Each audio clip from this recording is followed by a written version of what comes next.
Bapak, Ibu, saudara sekalian, ada satu yang paling dilupakan oleh banyak orang Kristen. Paling dilupakan. Banyak orang Kristen. Paling dilupakan oleh aktivis, bahkan pendeta. Entah setan mana ya, yang membuat orang bisa melupakan hal yang sebenarnya paling prinsip,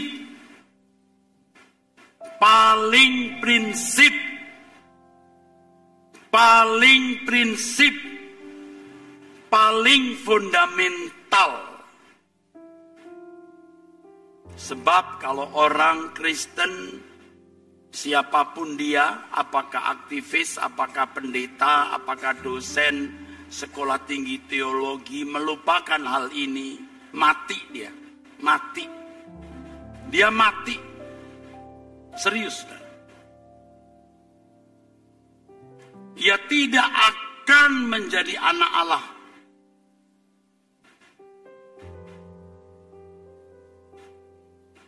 Ini hal yang paling prinsip, tetapi paling dilupakan, yaitu mengenai hutang. Hutang itu harus dibayar. Tapi ini bukan hutang uang, saudara. Firman Tuhan mengatakan, jadi saudara-saudara, kita adalah orang berhutang. Tetapi bukan kepada daging, supaya hidup menurut daging. Sebab jika kamu hidup menurut daging, kamu akan mati. Mati.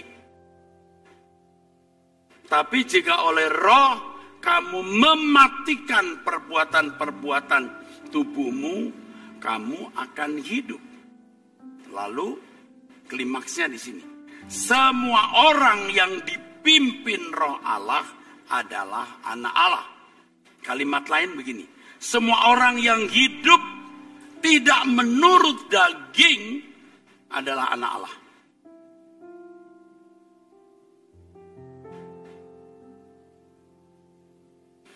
Tentu saya juga manusia seperti saudara. Walaupun saya Kristen dari kecil, aktif dalam pelayanan sejak remaja,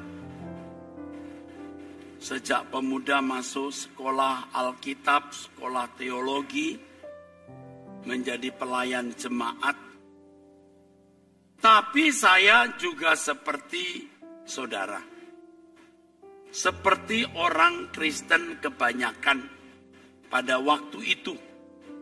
Lupa bahwa ada hutang yang harus kita bayar setiap hari. Bukan waktu-waktu tertentu. Lagi mau bayar, lagi tidak mau tidak dibayar. Mati kita, saudara. 70 tahun umur hidup kita, usai, tidak kebayar.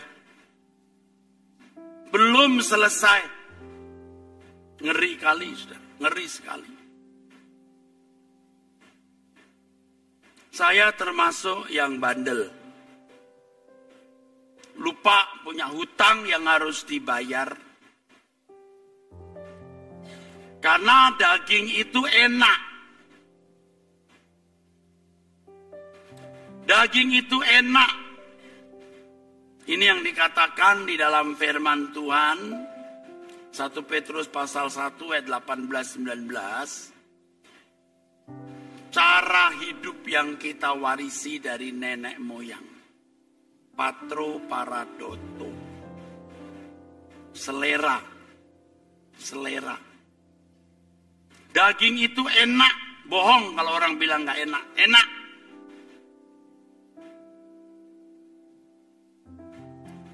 Yang bilang daging itu tidak enak itu sudah mati. Yang sudah hidup dipimpin roh.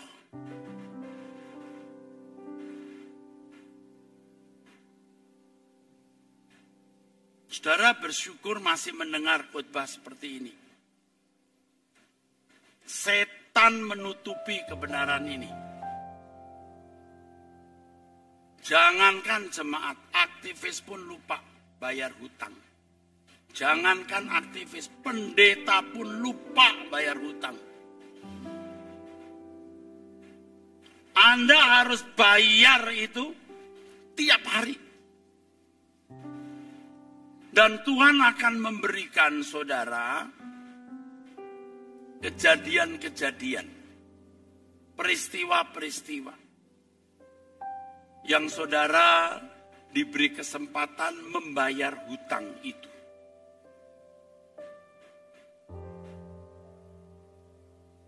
Tuhan akan menunjukkan apa yang masih saudara gemari, saudara senangi, dan itu tidak disenangi Roh Kudus.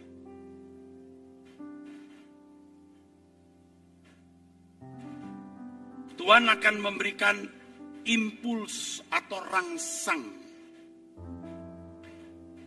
supaya kedagingan di dalam diri kita bisa naik.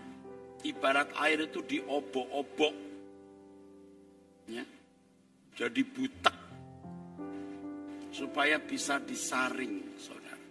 Kalau tetap ada di bawah permukaan tidak bisa, harus dibangkitkan. Saudara masih tidak jujur atau masih bisa nyolong, bagaimana tahu? Harus ada kesempatan nyolong. Saudara masih bisa selingkuh loh. Saudara masih bisa berzina. Bagaimana tahu? Kalau saudara punya kesempatan. Kesempatan, keadaan aman, kelihatannya tidak ada resiko. Dagingmu berkata, sikat. Kali ini saja. Padahal begitu saudara melakukan satu dosa, Anda punya kecanduan dosa itu naik sekian persen. Anda lakukan 2 kali naik lagi. Kalau terus menerus Anda tidak bisa melepaskan sampai mati. Anda tidak mampu membayar hutangnya. Tapi kalau saudara berkata, tidak. Ada saat-saat kalau ibarat istilah orang narkoba itu sakau. Nagih. Tapi saudara berkata, tidak. Itu saat saudara menyembelih daging saudara. Katakan amin. Kalau saudara temperamental, tidak mau mengalah, bengis, harus ketemu orang yang menyakiti saudara, melukai saudara. Dan orang itu sebisanya lemah. Kalau dia kuat, Anda nggak akan bisa lawan. Anda berkata, oh Tuhan tolonglah. Aku melawan ini, tidak menang. Tapi kalau yang saudara hadapi orang lemah, tak berdaya, tapi kurang ajar, saudara berkata, setan mari kita bunuh bareng-bareng dia. Dan dagingmu menyala hidup.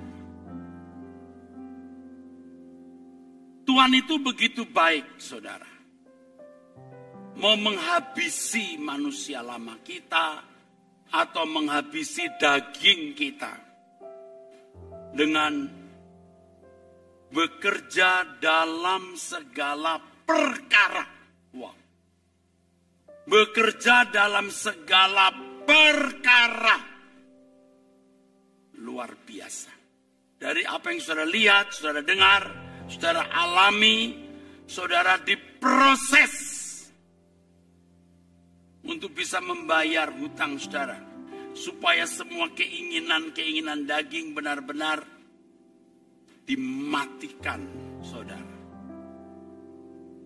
Supaya kita hidup menurut roh.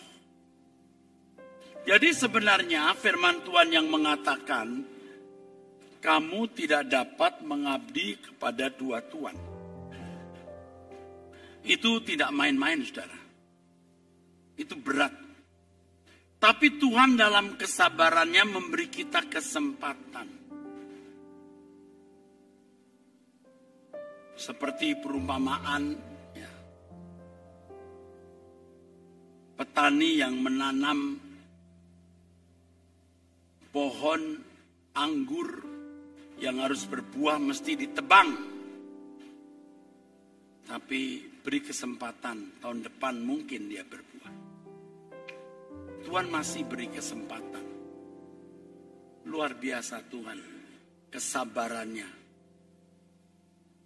Beberapa kali saya mengatakan kalau Tuhan hanya punya satu kartu kuning, mampus kita, saudara. 2 kartu kuning, mampus. 3 kartu kuning, mampus. Dia punya banyak kartu kuning. Tapi ingat, di setiap kartu kuning itu ada disiplin. Jadi tidak gratis. Kedagingan yang dilakukan seseorang itu ada konsekuensi. Kalau tidak digunakan kata hukuman, digunakan kata yang tepat, disiplin. Bapak Ibu saudaraku, menjadi anak tebusan itu besar tanggung jawabnya, besar resikonya, besar konsekuensinya, saudara. Sebab ketika Yesus Tuhan kita membenarkan kita, artinya kita dianggap benar. Kita diperhadapkan kepada Allah Bapa. Bapa memandang kita ini benar walaupun keadaan kita belum benar-benar benar.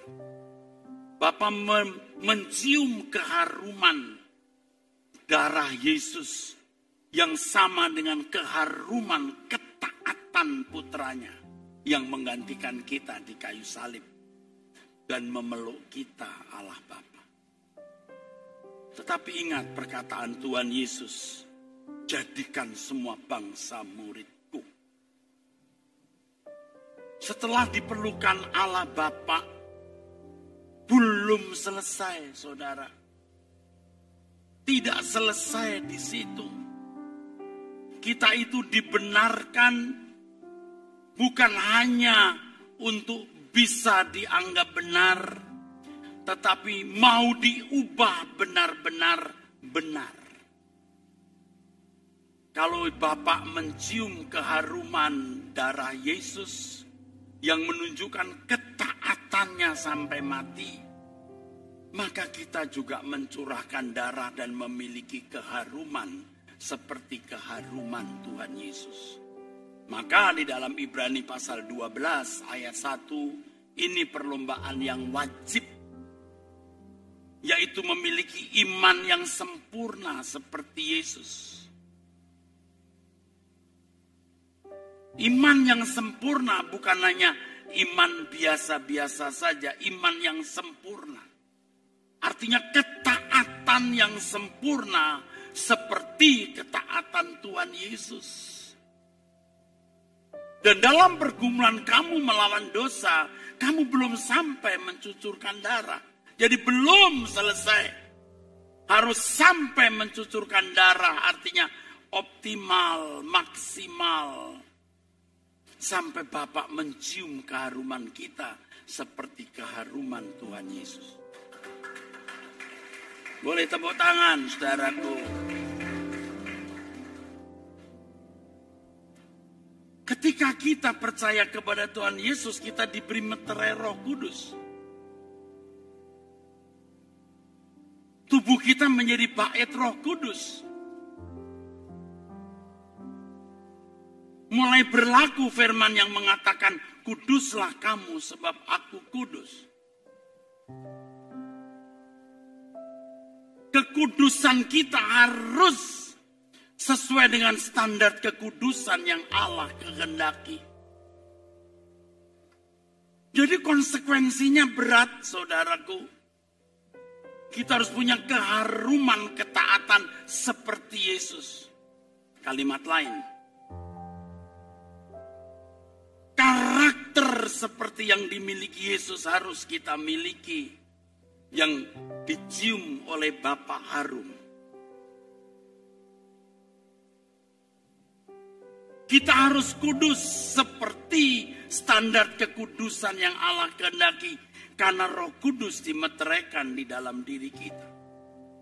Dan Allah beri kita kesempatan. Mungkin tahun depan dia berbuah. Maksudnya tahun depan tidak harus 360 hari. Artinya Tuhan masih beri kita kesempatan. Roh Kudus yang ada di dalam diri kita ini, saudaraku, mendesak kita agar kita memiliki pikiran perasaan seperti Allah. Kesucian bukan hanya keadaan orang yang tidak berbuat dosa, tapi kemampuan seseorang bertindak selalu sesuai dengan pikiran dan perasaan Allah. Dan Roh Kudus melatih kita. Oleh sebab itu orang Kristen yang benar, itu urusannya sebenarnya hanya ini. Mestinya hanya ini. Bagaimana dia berjalan menurut Roh Kudus atau yang sama dengan dipimpin Roh Kudus atau dipimpin Roh Allah agar kita sah menjadi anak Allah.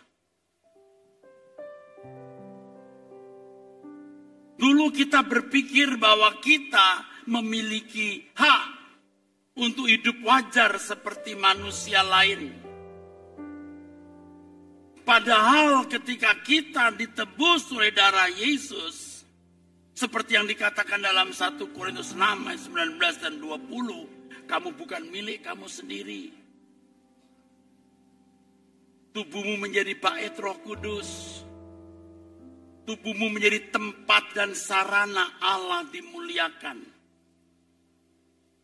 Tapi begitu liciknya setan mengarahkan orang Kristen beragama Kristen, seperti agama-agama pada umumnya, menjadi sarana untuk memberi kontribusi, sarana untuk membantu bagaimana hidup bisa dijalani dengan mudah, punya persoalan ditolong, supaya Tuhan memberi kemakmuran dan lain sebagainya. Meleset, saudara.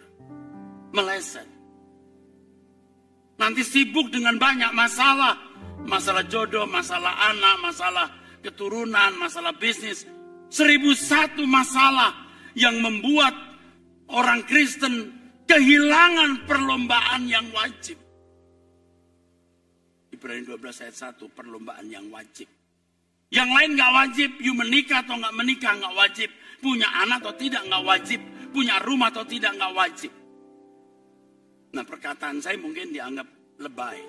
Tapi ketika saudara melihat kekekalan, saudara akan tahu itu tidak ada artinya. Katakan amin. Oke, boleh tepuk tangan. Saya ini bicara bukan hanya kepada saudara, juga kepada diri saya sendiri. Saya agak terlambat memahami ini, saudara. Saya bisa memahami ini setelah saya dihajar Tuhan dengan banyak pukulan.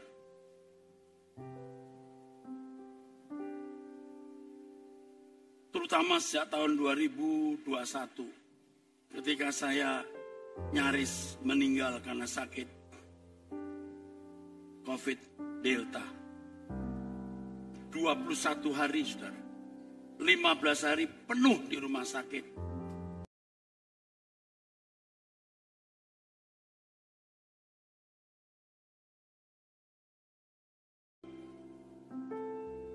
Tuhan dibahagiakan ketika kehidupan ilahi atau kodrat ilahi atau sifat ilahi atau hidupnya Yesus berkembang dalam diri saudara. Dan Tuhan mengamati. Tuhan mengamati everyday. Hari ini nambah. Hari ini nambah. Itu membahagiakan. Nanti umur 76 tahun kamu meninggal. Sifat Allah sudah penuh ada dalam dirimu. Itu membahagiakan.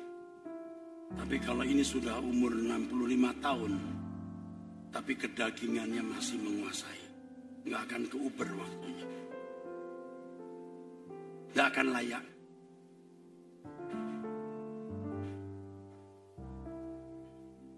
Satu hal yang juga sering menyesatkan pikiran kita adalah kita menganggap Tuhan itu murahan. Kalau Tuhan berkata, kuduslah kamu sebab aku kudus, itu tegas sekali. Tegas sekali. You harus kudus seperti kekudusanku. Lalu kita hidup sembarangan, seakan-akan aman-aman saja, Tuhan tidak buat sesuatu. Wah, mengerikan, saudara. Tuhan sering juga memukul kita, sentil kita dengan berbagai kejadian. Tapi dasar kita tidak memperhatikan, kita budek. Dan Tuhan tidak menggedor kita dengan cara-cara yang tidak sesuai tatanannya. Jadi Tuhan itu punya tatanan. Tuhan kalau memukul seseorang itu punya kadar. Tidak boleh lebih dari kadar yang memang harus diberikan. Kita bisa bilang, Tuhan hancurkan bagaimana? Tidak bisa. Kecuali memang kita punya niat dan Tuhan bisa. Ada semacam aturan main. Jadi kalau Tuhan berbisik, shh, shh, kita sudah mengerti. Cukup. Tuhan, hei! Masih kita nggak mengerti. Terakhir, masih nggak mengerti, Tuhan biarkan. Pukul lagi, tidak bisa. Setan akan berkata, kamu melanggar tatananmu. Ada semacam rule of the game. Maka ada orang yang dibiarkan sampai jahat. Kita bingung. Tuhan kenapa kau nggak ajar dia? Habisin aja sampai dia kapok. Tidak bisa. Ada tatanan. Makanya kalau Tuhan bilang, shh, cukup. Ampuni aku Tuhan. Beri tepuk tangan.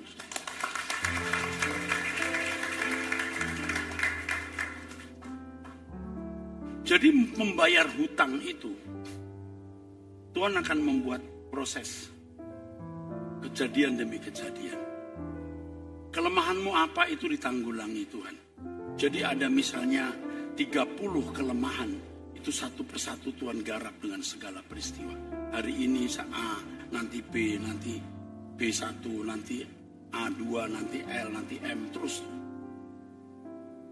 Tuhan tanggulangi.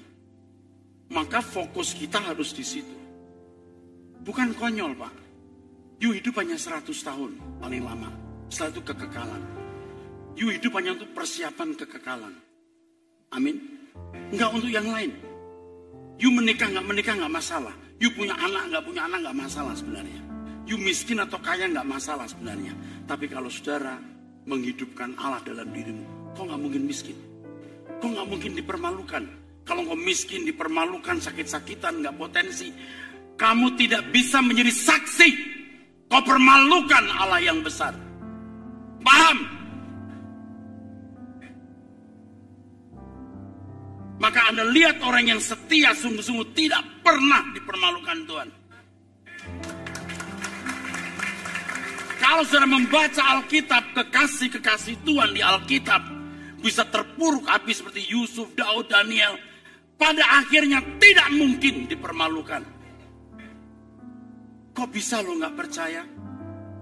Kok bisa lo bandel? Maka sering saya mengatakan satu kalimat. Bawa pulang kalimat ini. Jangan melawan Tuhan. Kamu jangan melawan Tuhan. Udah, kamu jangan melawan Tuhan. Senangkan Tuhan dengan kedaginganmu yang kamu sembelih tiap hari. Anda gak langsung jadi orang saleh dalam 1 tahun. Butuh waktu 80 tahun untuk jadi orang saleh yang sempurna. Tapi dimulai dari 1 hari. 1 hari dimulai dari 1 jam. 1 jam dimulai dari menit pertama. Begitu Anda bangun menit pertama, mulai proses. Gereja itu hanya tempat briefing. Kenapa saya katakan briefing? Ini hanya briefing. Tetapi yang panjang itu Roh Kudus yang akan menuntun saudara kepada seluruh kebenaran. Anda diberi skemanya oleh seorang pendeta. Dicerai oleh Roh Kudus lewat ucapan mulut pendeta. Seperti saya khotbah hari ini. Saya baru tanya Pak Kyong, temanya apa ya?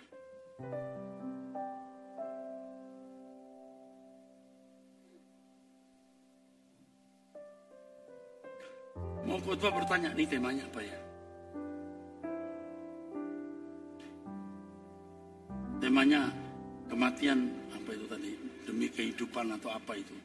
Tapi saya khotbah, ya ini, Tuhan luar biasa. You tidak akan menghidupkan Tuhan kalau engkau nggak mati. Nggak bisa hidup bareng-bareng. Maka tadi saya katakan, kamu tidak bisa mengabdi buat dua Tuhan. Nggak main-main. Kamu harus memilih. Yang kamu hidupkan dagingmu atau Roh Kudus. Kalau Roh Kudus kamu hidupkan,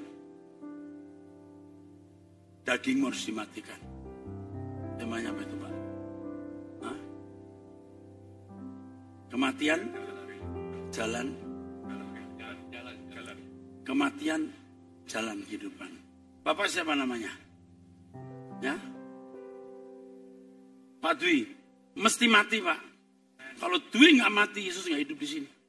Bapak nggak bisa bilang hidupku bukan aku lagi, tapi Kristus. Hidupku bukan Dwi lagi, tapi Kristus. Jadi nggak bisa, Pak. Dwi Kristus bareng-bareng. Raiso. Pak Yusa, ngerti? Ngerti nggak, Pak? Umurnya berapa sekarang? 67. Masih kelihatan seger ya. Tinggal berapa tahun ini? Kejar ketinggalan Bapak. Yang Bapak pikirkan itu bagaimana aku membunuh dagingku tiap hari. Supaya aku sempurna seperti Bapak, serupa dengan Yesus. Tapi setan bilang begini. Boro-boro ngurusin mematikan daging. Lah, uang kuliah anakmu aja belum kau bayar.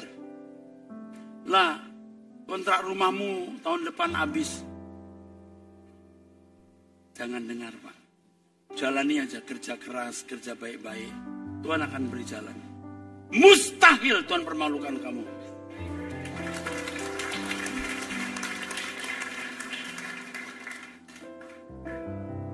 Jadi tidak boleh ada unsur-unsur manusia lama dalam diri kita. Tidak boleh. Dan Roh Kudus pasti beritahu bagian mana di dalam hidupmu yang itu mengganggu Allah. Hidup di dalam dirimu. Makanya minimal you 30 menit. Kalau bisa 1 jam you ketemu Tuhan tiap hari. Baru Tuhan bukakan pikiranmu.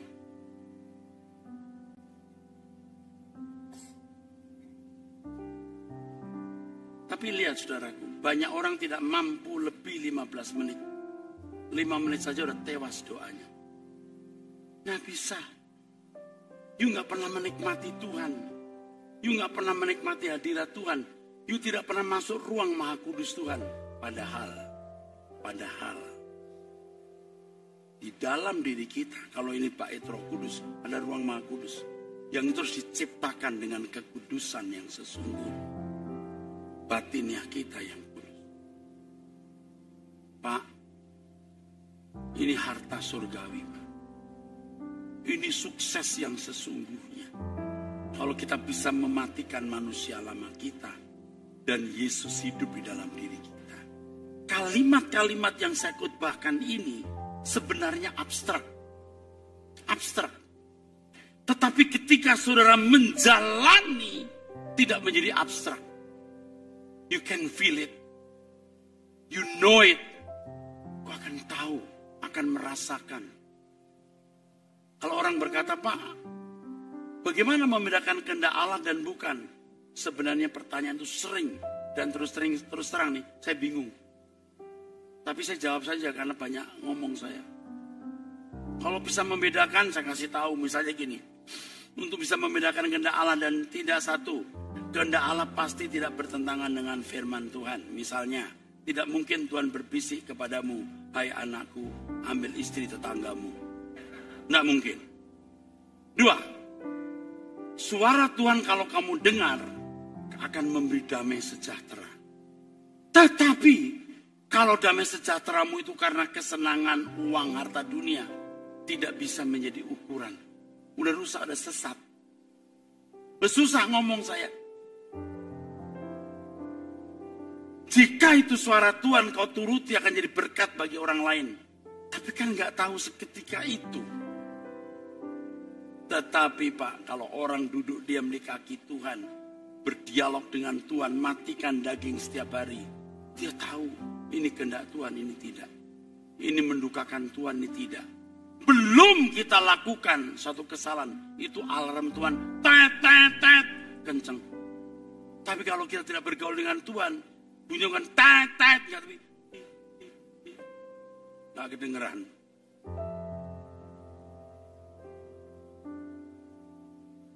Jadi Bapak Ibu saudaraku sekalian, kalau kita disebut anak-anak Allah, sebenarnya itu menunjuk kepada keberadaan.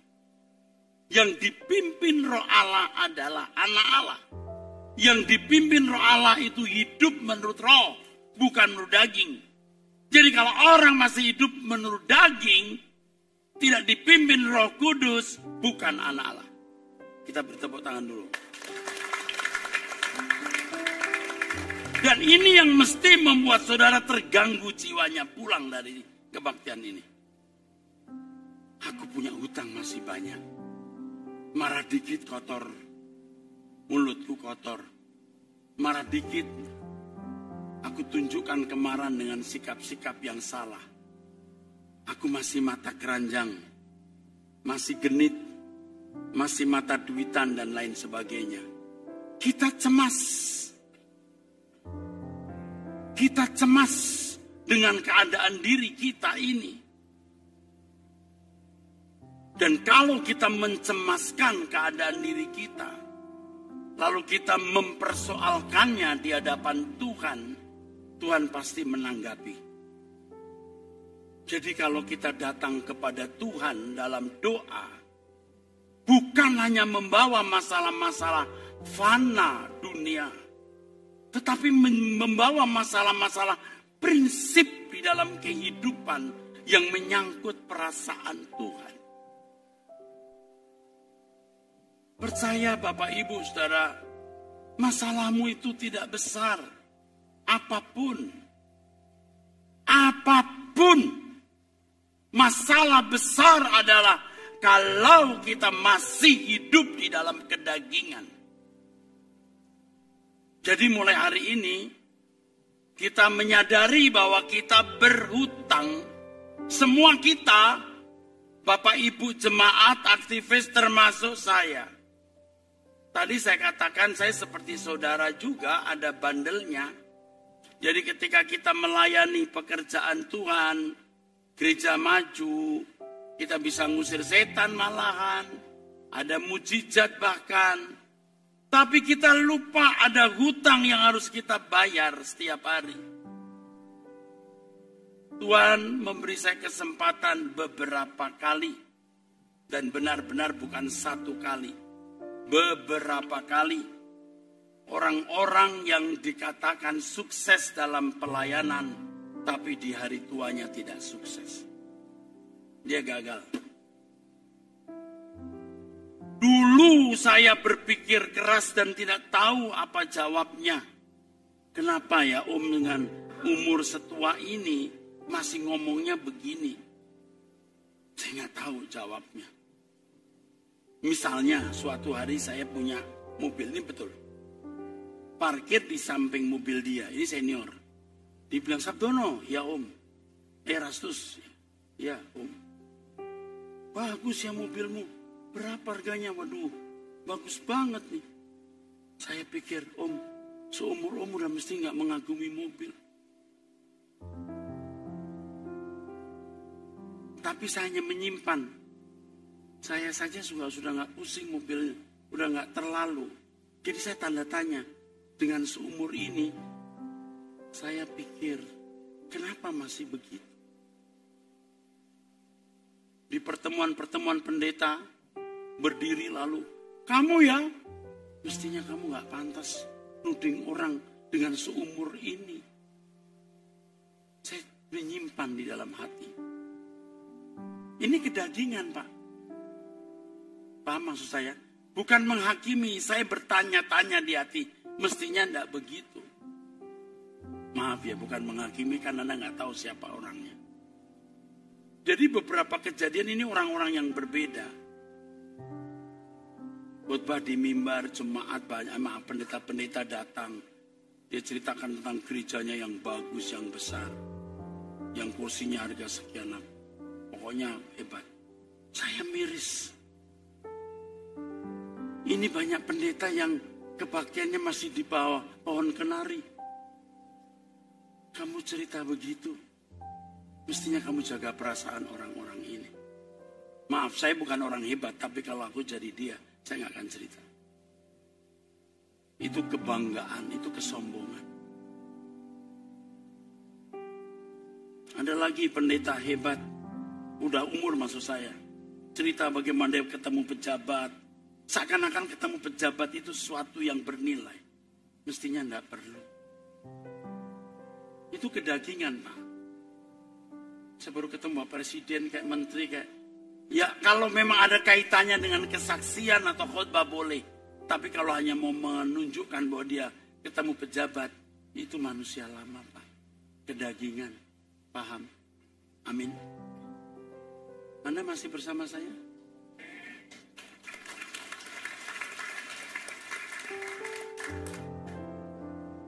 Belum lagi sudah tua-tua genit. Waduh. Aduh, nggak ngerti saya, saudara. Sudah tua-tua, mestinya udah jadi majelis. Aduh. Pembantunya bilang, Om, Bapak ini kalau udah tua gini minta dimandiin, Om. Hah? Pembantunya perempuan. Mestinya setua ini kamu udah gak gitu. Udah mau finish, Pak. Udah bau tanah. Mestinya sudah mati dagingnya. Jadi bersyukur yang muda-muda. Engkau sembelih dagingmu sejak muda. Ibu-ibu mumpung masih punya kesempatan untuk mengatur setiap perkataanmu. Jangan ada satu kata yang tidak Tuhan kehendaki. Setiap kata itu harus produk dari Roh Kudus di dalam diri kita. Bukan produk kedagingan. Katakan amin. Setiap kata kita harus produk senyum, salam, sapa kita. Harus produk dari manusia batinia yang bersih.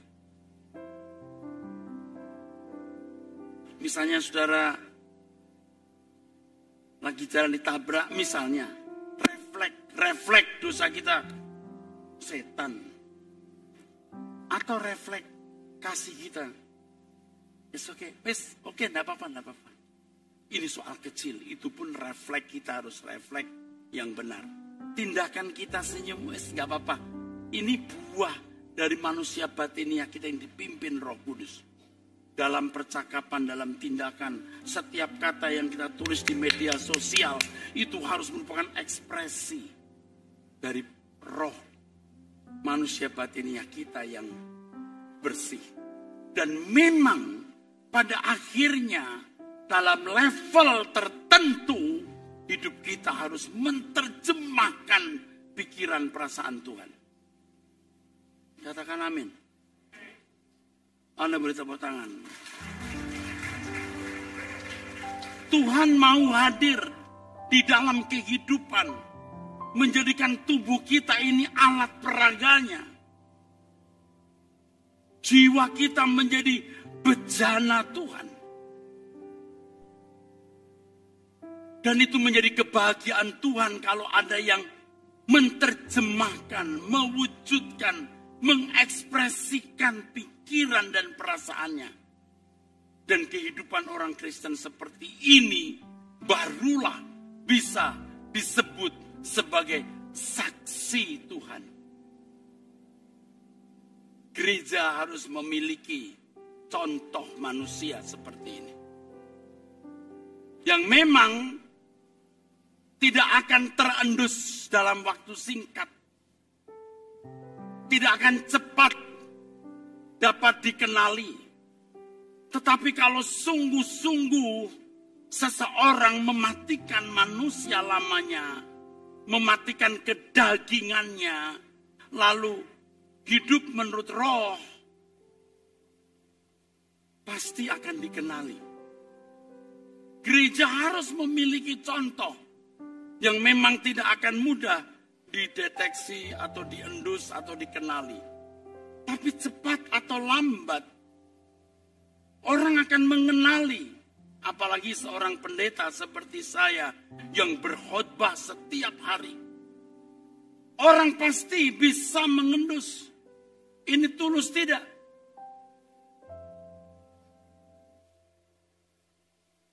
Katakan amin. Saudara bisa mengerti?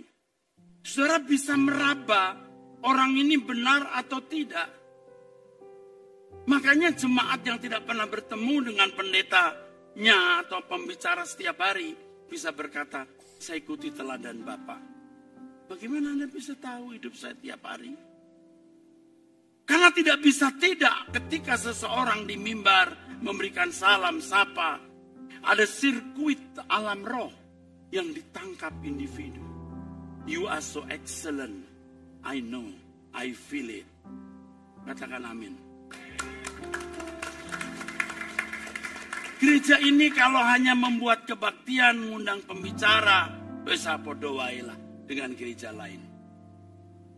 Menjadi tanggung jawab berat buat saya sebagai Gembala Sinode, Pak Roni, dan semua saudara-saudara sini, Pak Amdani.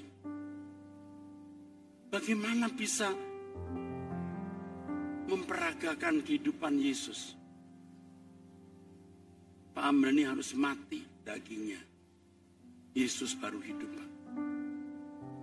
Pasti Tuhan akan memberikan kita pelajaran setiap hari. Waktu, aduh gue salah lagi nih, ngerti? Ya, aku keliru lagi. Itu proses. Ya, gue salah lagi nih. Itu proses. Nanti akan dikasih masalah yang sama. Iya, gue salah lagi nih. Yang ketiga, gue gak mau salah nih. Keempat, enggak. Kelima, lewat. Besok lagi kasus yang lain. Kelemahan yang lain. Itu proses everyday. Amin, Pak. Melayani itu pada dasarnya yang pertama menyenangkan Tuhan. Jadi bukan aktif di gereja, organisasi, no. Menyenangkan Tuhan dari perilaku kita.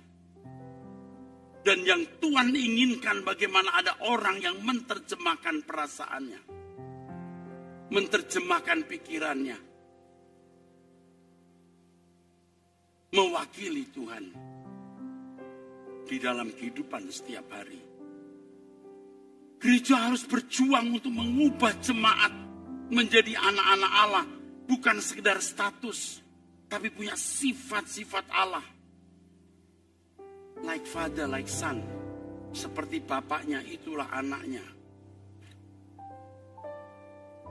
Sehingga orang menemukan saudara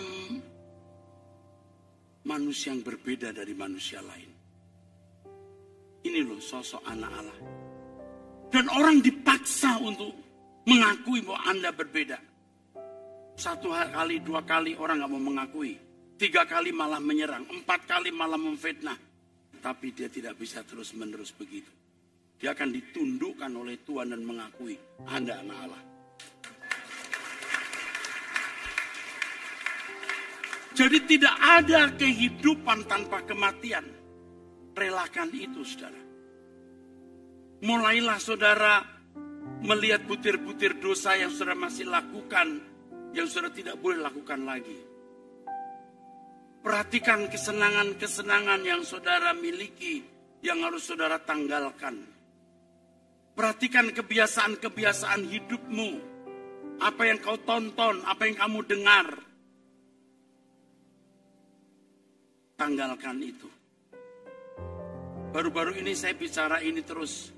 Buat habitat yang baru dalam hidupmu. Habitat itu lingkungan dengan karakteristik khusus untuk satu entitas atau makhluk hidup. Kalau ikan air laut tidak akan bisa hidup di air tawar.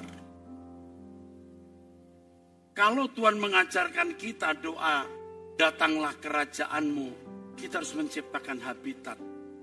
Siapa temanmu? Apa yang kamu dengar di gadget itu? Itu gadget itu merusak saudara. Yang gak perlu jangan dilihat karena itu membuka pintu dunia masuk di dalam atmosfer jiwamu. Amin. Ya. Buat suasana rohani dari bangun tidur, ya, berdoa, ajak keluarga berdoa. Ciptakan habitat kerajaan Allah. Ketika saudara menciptakan suasana kerajaan Allah itu, maka kodratmu berubah. Amin. Kodratmu berubah. Yang kau biasa baca buku-buku yang tidak perlu, kau baca firman. Yang kau biasa melihat tontonan yang tidak perlu, apalagi film-film yang tidak patut, buang. Dengarkan khotbah yang baik. Itu habitat yang membuat kodrat Anda berubah. Amin. Dan itulah yang akan memicu saudara masuk proses kematian daging. Supaya Yesus hidup di dalam diri kita. Betapa Tuhan ingin menjadi raja di dalam hidup kita. Menguasai hidup kita. Mengendalikan hidup kita. Betapa Tuhan mengendaki ini, saudaraku. Supaya ketika kita menutup mata, saudara yang hidup di dalam habitat kerajaan Allah, begitu sudah bisa adjust atau menyesuaikan diri dengan kerajaan surga. Bapak Ibu, oke, boleh tepuk tangan, boleh. Kalimat ini tidak boleh dibuat main-main, saudara. Semua orang yang dipimpin Roh Allah adalah anak Allah. Artinya kalau orang tidak dipimpin Roh Allah, bukan anak Allah. Ini tantangan. Oleh karenanya, Bapak Ibu, jangan menganggap ada masalah besar dalam hidupmu selain hutang yang harus saudara bayar mulai malam ini.